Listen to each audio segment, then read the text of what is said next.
Hello दोस्तों, नमस्कार। मैं सरवण यादव एक बार फिर से लाइट क्लासेज में आपका स्वागत करता हूं। दोस्तों, जैसा कि हमने पिछले वीडियो में 23/12/2018 को वीडियो एग्ज़ाम में आए हुए हिंदी के 25 क्वेश्चन को सॉल्व किया था, उसी को आगे बढ़ाते हुए हम शेष बचे हुए क्वेश्चन को सॉल्व करेंगे। तो चलिए स्टार्ट करते हैं। आज का हमारा पहला क्वेश्चन है, निम्नलिखित में से विचित्र का पर्यायवाची क्या होगा? तो इसका सही जवाब क्या हो जाएगा? सही जवाब हो जाएगा ऑप्शन सी, यानी कि विलक्षण। विलक्षण हमारा क्या होगा? विलक्षण विचित्र का पर्यायवाची होगा। शेष शब्द क्या है? विरुद्ध हो गया, प्रतिकूल हो गया, विपरीत हो गया, ये एक दूसरे के समानार्थी शब्द हैं। अगला प्रश्न है, निम्नलिखित में से अमृत का विलोम क्या होगा? तो अमृत का विलोम क्या हो जाएगा? हमारा सही जवाब हो जाएगा ऑप्शन डी, यानी कि 20। जबकि अमर का विलोम क्या हो जाएगा? अमर का विलोम हो जाएगा मर्त्य। अगला क्वेश्चन है,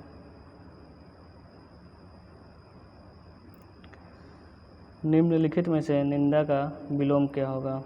तो निंदा का विलोम क्या हो जाएगा? हमारा हो जाएगा, सही जवाब हो जाएगा ऑप्शन ए, स्तुति। स्तुति मतलब प्रशंसा करना। आगे बढ़ते हैं।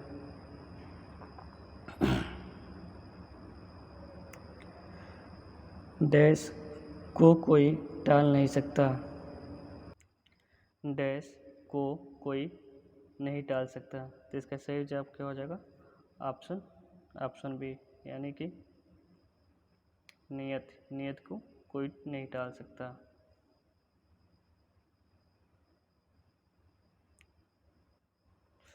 अगला प्रश्न है, अपने डैश के लिए लड़ना धर्म है। तो इसका सही जवाब क्या हो जाएगा? इसका सही जवाब हो जाएगा ऑप्शन बी, यानी कि स्वत। अपने स्वत के लिए लड़ना धर्म है।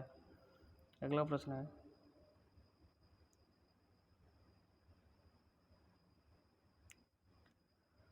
अनियमित के लिए उचित वाक्यांश चुने। तो इसका सही जवाब क्या हो जाएगा? Option B. ऑप्शन बी क्या हो जाएगा? हमारा सही आंसर हो जाएगा, यानी कि जो नियमानुकूल न हो उसे हम क्या कहेंगे? अनियमित कहेंगे। जिस पर कोई नियंत्रण न हो उसके लिए एक शब्द क्या हो जाएगा? उसके लिए एक शब्द हो जाएगा अनियंत्रित। क्या हो जाएगा? अनियंत्रित। जिसके संबंध में कोई निर्णय न हुआ हो, इसके लिए एक शब्द क्या हो जाएगा? इसके लिए एक शब्द हो जाएगा हमारा अनिर्णित। क्या हो जाएगा?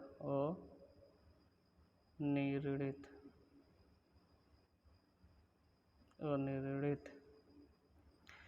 जिसका निवारण न हो सकता हो, इसके लिए एक शब्द क्या हो जाएगा? इसके लिए एक शब्द हो जाएगा अनिवार्य। जिसका निवारण न हो सकता हो उसे हम क्या कहेंगे? अनिवार्य। आगे बढ़ते हैं।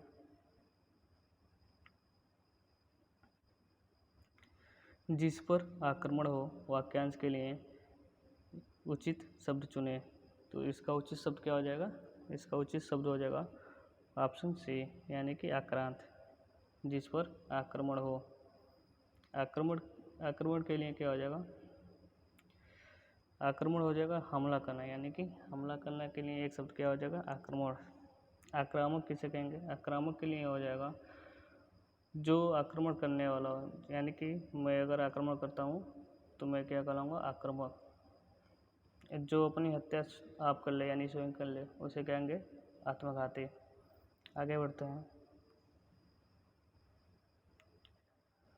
गुड़ गोबर कर देना, मुहावरे का उचित अर्थ बताइए। गुड़ गोबर कर देना, इसका सही जवाब क्या हो जाएगा? मतलब बना बनाया का बिगाड़ देना। ऑप्शन सी, बना बनाया का बिगाड़ देना। अपनी हानि करके मौज उड़ाना, इसका मुहावरा क्या हो जाएगा? घर फूक तमाशा देख। क्या हो जाएगा? घर फूक तमाशा देख का मतलब क्या हो जाएगा? अपनी हानि करके मौज उड़ाना। आगे बढ़ते हैं। हथियार डाल देना मुहावरे का सही अर्थ बताइए। इसका सही जवाब क्या हो जाएगा? इसका सही जवाब हो जाएगा हार मान लेना, यानी कि ऑप्शन डी, हार मान लेना। आगे बढ़ते हैं। चमड़ी जाए पर दमड़ी न जाए, लोकोक्ति का निम्नलिखित में से उपयुक्त अर्थ चुने। तो इसका सही जवाब क्या हो जाएगा? इसका सही जवाब हो जाएगा ऑप्शन सी, यानी कि बहुत कंजूस। आगे बढ़ते हैं। निम्नलिखित में से मिश्र वाक्य कौन सा है? रण में सेनापति को वीरता दिखाने के कारण राष्ट्रपति ने उसे वीर चक्र प्रदान किया। ऑप्शन बी है उसे लूटने के अतिरिक्त पीटा भी गया। ऑप्शन सी है उसने मान लिया कि दोष उसका है। ऑप्शन डी है मेरा मित्र आया और हम दोनों सैर करने चल पड़े। तो हमारा सही जवाब क्या हो जाएगा? हमारा सही जवाब हो जाएगा ऑप्शन सी। क्या हो जाएगा? ऑप्शन सी।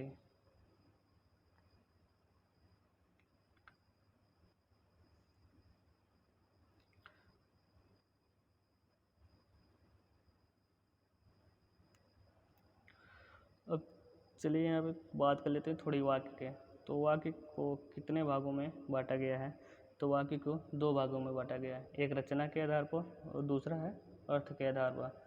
तो रचना के आधार पर वाक्य तीन प्रकार के होते हैं। कौन कौन से? सरल या साधारण वाक्य, दूसरा संयुक्त वाक्य, तीसरा हो गया मिश्रित वाक्य। जबकि अर्थ के आधार पर वाक्य 8 प्रकार के होते हैं। कौन कौन से? विधि या विधानवाचक वाक्य, नकारात्मक या निषेधात्मक वाक्य, इच्छावाचक वाक्य, आज्ञावाचक वाक्य, प्रश्नवाचक वाक्य, विस्मय या संबोधनवाचक वाक्य, संदेहवाचक वाक्य और संकेत या संबंधवाचक वाक्य। तो आइए हम बात करते हैं यहाँ पे संयुक्त वाक्य और मिश्र वाक्य को पहचानने के ट्रिक। तो हम कैसे जानेंगे कि ये संयुक्त वाक्य है? तो तो हम बात करते हैं संयुक्त वाक्य की।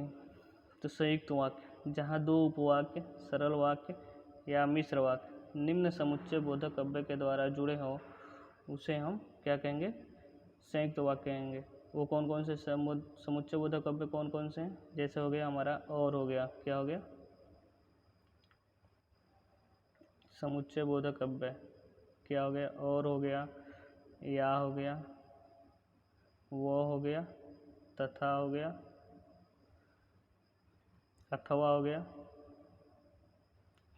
अथवा हो गया, किंतु हो गया, परंतु हो गया। ये हमारे अगर इनसे शब्द जुड़ा हुआ हो तो हम उसे क्या कहेंगे? उसे हम संयुक्त वाक्य कहेंगे। जैसे मान लीजिए हमारा डी ऑप्शन है, मेरा मित्र आया और, यहाँ पे क्या है? और। तो ये हमारा क्या है? वाक्यों को जोड़ने का काम कर रहा है। हम दोनों सैर करने चल पड़े। तो ये हमारा क्या हो गया? हमारा संयुक्त वाक्य हो गया। अब बात कर लेते हैं मिश्र वाक्य की। तो जहाँ दो सरल वाक्य, उपवाक्य, आश्रित वाक्य निम्न समुच्चय बोधक अव्यय से जुड़े हों, उसे हम क्या कहेंगे? उसे हम मिश्र वाक्य कहेंगे या मिश्रित वाक्य कहेंगे। वो समुच्चय बोधक हमारे कौन कौन से हो सकते हैं? जैसे मान लीजिए की, यानी की पर छोटी की मात्रा हो, क्योंकि हो गया, तो हो गया, चूंकि हो गया, बल्कि हो गया, जिससे कि, ज्यों त्यों, जैसा वैसा जो आदि समुच्चय बोधक अव्यय से शब्द जुड़े हो तो हम उसे क्या कहेंगे? मिश्र या मिश्रित वाक्य कहेंगे। जैसे कि उसने मान लिया कि दोष उसका है, तो हमारा ऑप्शन सी क्या हो जाएगा? ऑप्शन सी हमारा सही जवाब हो जाएगा। उसने मान लिया कि दोष उसका है, तो ऑप्शन सी हमारा सही जवाब हो जाएगा मिश्रित वाक्य। आगे बढ़ते हैं। वह दंड से बचना चाहता था इसलिए भाग गया। यह एक संयुक्त वाक्य है। इसका सरल रूप क्या होगा? इसका सरल रूप हमारा हो जाएगा वह दंड से बचने के लिए भाग गया। इसका सही जवाब हो जाएगा ऑप्शन बी। आगे बढ़ते हैं। निम्नलिखित में से व्याकरणिक दृष्टि से शुद्ध वाक्य कौन सा है? तो इसका सही जवाब क्या हो जाएगा? इसका सही जवाब हो जाएगा ऑप्शन बी। इस समय 4 बजे हैं। आगे बढ़ते हैं। निम्नलिखित में से कर्मवाच्य वाला वाक्य चुनें। कर्मवाच्य वाला वाक्य, तो हमारा सही जवाब क्या हो जाएगा? हमारा सही जवाब हो जाएगा ऑप्शन सी, यानी कि बिल्ली के हाथों चूहा मारा गया। वाच्य कितने प्रकार के होते हैं? तो वाच्य 3 प्रकार के होते हैं। कौन कौन से? एक होता है कृतवाच्य, एक होता है कर्मवाच्य और तीसरा होता है हमारा भाववाच्य। कृतवाच्य जहाँ कर्ता की प्रधानता हो, कर्मवाच्य में कर्म की प्रधानता होती है। जैसे कि कर्तवाच्य हम कैसे जानेंगे? कर्तवाच्य जैसे कि राम क्या है? राम पत्र लिखता है। राम पत्र लिखता है, ये हमारा क्या हो गया? ये हमारा हो गया पत्र, ये हमारा कर्तवाचक हो गया। क्या हो गया? कर्तवाचक हो गया। राम पत्र लिखता है।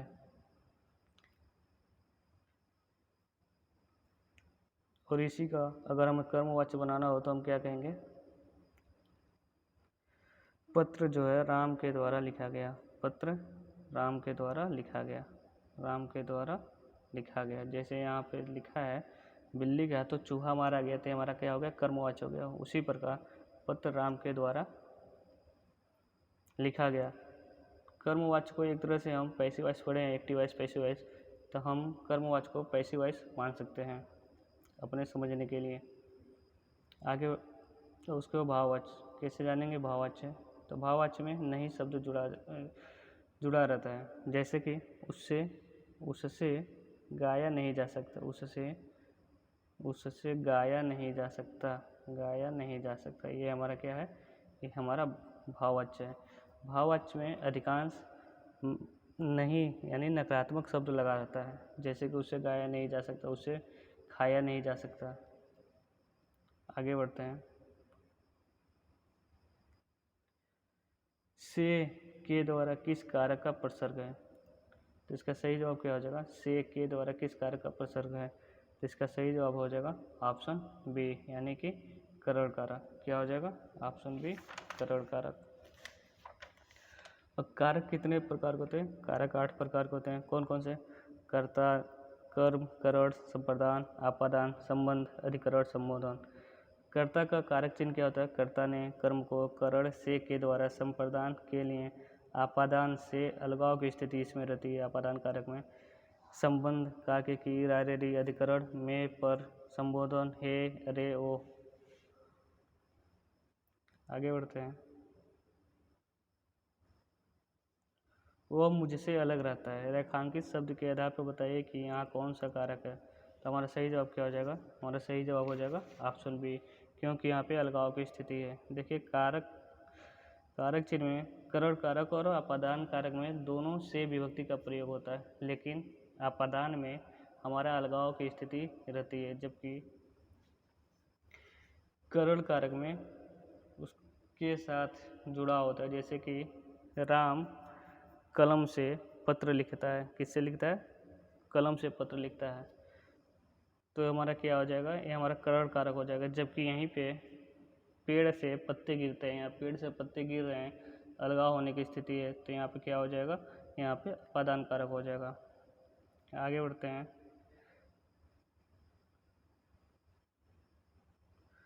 निम्नलिखित में से कौन सा शब्द स्त्रीलिंग है? तो यहाँ पे हमारा सही जवाब क्या हो जाएगा? हमारा सही जवाब हो जाएगा झील। झील क्या है? स्त्रीलिंग है। जबकि देश हो गया, नगर हो गया, द्वीप हो गया, ये हमारे क्या होते हैं? पुल्लिंग होते हैं। लेकिन देश में श्रीलंका जो है हमारे क्या है? स्त्रीलिंग है। श्रीलंका क्या है? स्त्रीलिंग में आता है। आगे बढ़ते हैं। निम्नलिखित में से कौन सा शब्द दोनों वचनों में समान रहता है? तो सही जवाब क्या हो जाएगा? सही जवाब हो जाएगा ऑप्शन बी, यानी कि सरसों जो है दोनों वचनों में समान रहेगा। कथा का क्या हो जाएगा? कथा का कथाएं हो जाएगा। लता का लताएं, कुटिया का कुटिया हो जाएगा। आगे बढ़ते हैं। निम्नलिखित में से कौन सा वाक्य पूर्ण भूतकाल का उदाहरण है? पूर्ण भूतकाल यानी कि काम पूरा हो चुका है।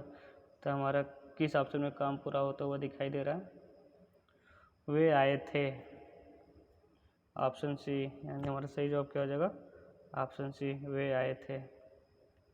वे गए क्या हो जाएगा? वे गए साधारण भूतकाल हो जाएगा। वे खा रहे थे, अभी काम पूरा नहीं हुआ, यहाँ पे क्या हो जाएगा? अपूर्ण भूतकाल हो जाएगा। वे सोकर उठे हैं, ये किसका उदाहरण है? आसन्न भूतकाल का उदाहरण है। आगे बढ़ते हैं। निम्नलिखित शब्दों में से निपात का उदाहरण कौन सा है? निपात हमारा कौन सा शब्द हो जाएगा? निपात हो जाएगा हमारा यहाँ पे ऑप्शन ए है, यानी कि ठीक हो गया, तो हो गया, भी हो गया, ये हमारे क्या हैं? निपात शब्द हैं। निपात शब्द वे होते हैं जो किसी शब्द में लग के बीच में आके उसका भाव को दबाव डालते हैं। जैसे कि मैं काम कर सकता हूँ, और इसका मैं भी यह काम कर सकता हूँ, मैं भी, यहाँ पे मैं भी क्या हो जाएगा, भी निपात हो जाएगा। आगे बढ़ते हैं। निम्नलिखित में से अनुपयुक्त शब्द प्रयोग संबंधी अशुद्धि किस वाक्य में है? तो इसका सही जवाब क्या हो जाएगा, इसका सही जवाब हो जाएगा ऑप्शन बी। इसका पूजनीय की जगह क्या हो जाएगा, पूजनीय की जगह पूजनीय, क्या हो जाएगा, पूजनीय, पूजनीय पिताजी आ गए। आगे बढ़ते हैं। संविधान के किस अनुच्छेद में हिंदी को राजभाषा तथा इसकी लिपि देवनागरी को स्वीकार किया गया है? तो संविधान के भाग 17 में अनुच्छेद 343 से आर्टिकल 351 तक भाषा के बारे में बात करी गई है।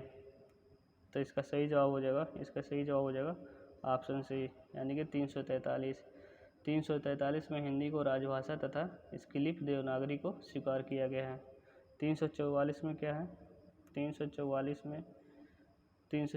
में हमारा भाषा आयोग का गठन के बारे में बात करी गई है। भाषा आयोग का गठन, भाषा आयोग का गठन। उसके बाद 348 है, क्या है, 348, ये इम्पोर्टेंट आर्टिकल है। 348 में सुप्रीम कोर्ट और हाई कोर्ट की भाषा के बारे में बात करी गई है। हाई कोर्ट और सुप्रीम कोर्ट की भाषा के बारे में बात करी। 351 में क्या कहा गया है, आर्टिकल 351 में हिंदी की भाषा को विकास के बारे में बढ़ावा देने के लिए बात करी गई है। आगे बढ़ते हैं। निम्नलिखित में से कौन सी बोली उत्तर प्रदेश में बोली जाती है? तो इसका सही जवाब हो जाएगा, इसका सही जवाब हो जाएगा ऑप्शन डी, यानी कन्नौजी। कन्नौजी क्या है, उत्तर प्रदेश में बोली जाती है। बागरू कहाँ बोली जाती है, बागरू हरियाणा में बोली जाती है। हाड़ौती कहाँ बोली जाती है, हाड़ौती जो है राजस्थान की उपबोली है, राजस्थान में बोली जाती है। बुंदेली कहाँ बोली जाती है, तो बुंदेली जो है मध्य प्रदेश और उत्तर प्रदेश दोनों जगह बोली जाती है, इसलिए हमारा सी ऑप्शन नहीं होगा, ऑप्शन डी होगा। कन्नौजी सिर्फ उत्तर प्रदेश में बोली जाती है। आगे बढ़ते हैं। मामला अभी भी विचाराधीन है, वाक्य उचित अंग्रेजी अनुवाद क्या होगा? तो इसका सही जवाब हो जाएगा the matter is still under consideration, क्या हो जाएगा, the matter is still under consideration, यानी कि मामला अभी भी विचाराधीन है। ऑप्शन सी, क्या हो जाएगा, ऑप्शन सी। आगे बढ़ते हैं। एप्लीकेशन में भी रिजेक्टेड, वाक्य उचित हिंदी अनुवाद क्या होगा? तो इसका सही जवाब हो जाएगा, इसका सही जवाब हो जाएगा आवेदन स्वीकार किया जा सकता है, क्या हो जाएगा, आवेदन अस्वीकार किया जा सकता है, ऑप्शन डी। तो ये रहा आज के हमारे 25 बाकी क्वेश्चन। फिर मिलते हैं आपसे अगले क्लास में, तब तक के लिए जय हिंद जय भारत।